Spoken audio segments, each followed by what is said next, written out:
This is kind of a fun one. Let's take a few minutes to talk about black holes. Truth be told, we don't really know a lot about black holes or singularities.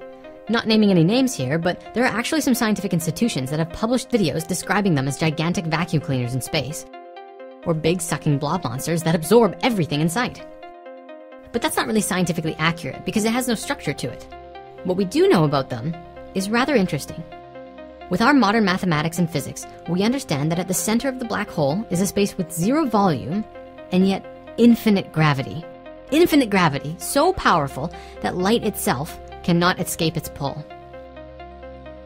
Infinity. You know what that means, right? It means that the speed of light isn't the fastest thing in the universe, as we have believed for so long. There's something faster, which has some relationship and connection to gravity. Whether faster than light is something specific to black holes or if they're found elsewhere in the universe, that's not yet officially scientifically known. But I'd reckon that at the heart of light itself, inside the photon of light in the nucleus of a subatomic particle, at a level so small that our technology cannot even see, that infinity is also present. So I want to show you something interesting, and also a little funny. Just flow with me on this. It's pretty funny if we can lighten up about ourselves. See, it appears as though pictures such as this have been used for years and years to try and describe the structure of space and black holes. Among all of these pictures, there is this common trait that I saw in all of the diagrams. Yes, the space is curving, but the space is curving from a point of flatness. Over and over, all over the world, space-time is often described as if it's this big flat plane out in space, and that the planets, the stars, the black holes just sort of create gravity around the fabric of space. And it just made me laugh. I mean, come on, this is a little funny. You know, first we had to fight our way to try and prove that the world wasn't flat, and it looks as though we're having to do the same thing with the universe. But don't worry, I'm pretty sure that most people would agree that space itself isn't flat. And I'm also pretty sure that these scientific institutions don't genuinely believe that space is flat. I hope. I understand that this is a technological trial of ours. We're not exactly sure what it looks like, because it's probably like being underwater, and there's waves constantly moving from all different sources, gravity from this star and this galaxy and this black hole. It's a jumble, it's messy, and we don't know how to visualize it. We don't even know which way is up, if there even is an up. For all we know, there isn't. Direction only happens in relationship to something else. And so even if our whole galaxy is a particle floating around in a great deep ocean on another planet in a super universe, unless we can actually demonstrate that scientifically, we're pretty much just throwing darts in the dark here. Now, the original reason I brought this up was this whole flat universe model. We need to find a better way to describe space-time and the shape of black holes. And it's actually starting to happen. See, now pictures like this are starting to gain steam on the internet. These concepts seem to accurately demonstrate the toroidal flow of the cosmos and the patterns in geometry that are at the heart of the ways that reality is constructed. But why is this important to the world?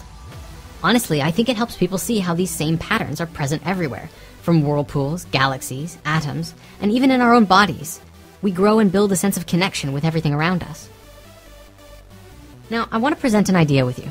This is an idea that has sort of been mainstream-ish for a while, but it never really got the big attention from scientific institutions or the media because we have a hard time seeing this to be demonstrated out in the universe.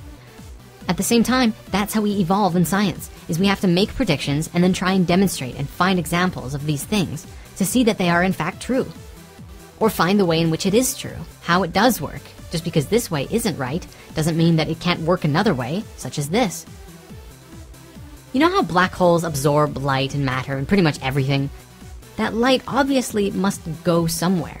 The laws of a toroidal field dictate that what goes in must come out, and what goes out must come back in.